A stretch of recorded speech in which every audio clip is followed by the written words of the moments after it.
The hand game is a traditional game that consists of two teams, and the team that's on the offense is the team that's hiding. They're hiding these, what they are is like two sticks, or it could be bones, but one is marked and the other one's not. So they're hidden completely within the hand. So there's two hiders on the offensive team, and each of them will hide that. But the defensive team, the guessing team, doesn't have an idea where that's being hidden. So they'll hide those bones, and then there's 4 options of where those bones are hidden between the two hiders. So then the guessing team, who's ever designated as the guesser, will make one of 4 signs. They can go like this. That means that bone would be in one team member's outside hand, the other one's outside hand. You could go like this sign, and that would be on the inside hand of one, and beside that inside hand. It could be like on this side, so it could be both of would be their left hands, or they can go like this, be both of their right hands.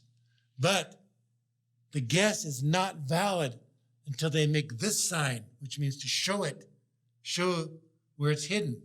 And so if that team guesses wrong, the guessing team guesses wrong, then the team that's hiding will accumulate more points. They use sticks as the markers for points. And so the object is to win all the sticks. And so the team that's hiding is the only one that can score points. So the object of the guessing team is to get those markers over there, the bones or sticks, whatever is being hidden.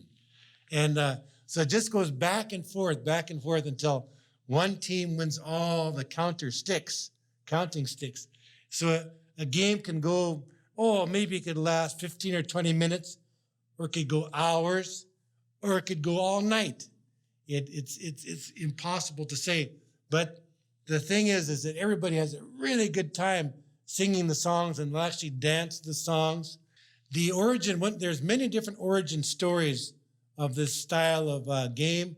Like as this could be called hand game or stick game, or some call it also moccasin game, because in some versions they'll hide those sticks under moccasins, and then the guessing team will strike that moccasin for their guess. But there are many origin stories, but one of them is a story about these different kinds of animals.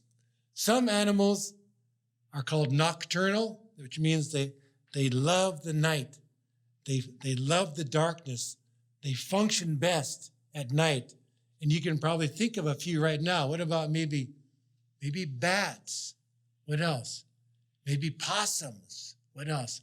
There are many that are called nocturnal animals. Some are called diurnal, which means they function, they live during the day, during the time when the sun is up.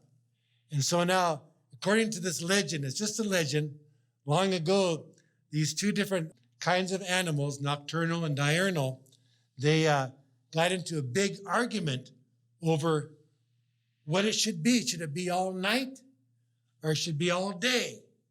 So they decided to have a game to decide the results. And so this game started and at first the nocturnal side began to win.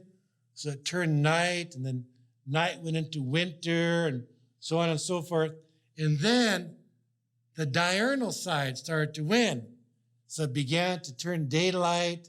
The days got longer and longer, started to get nice and warm out.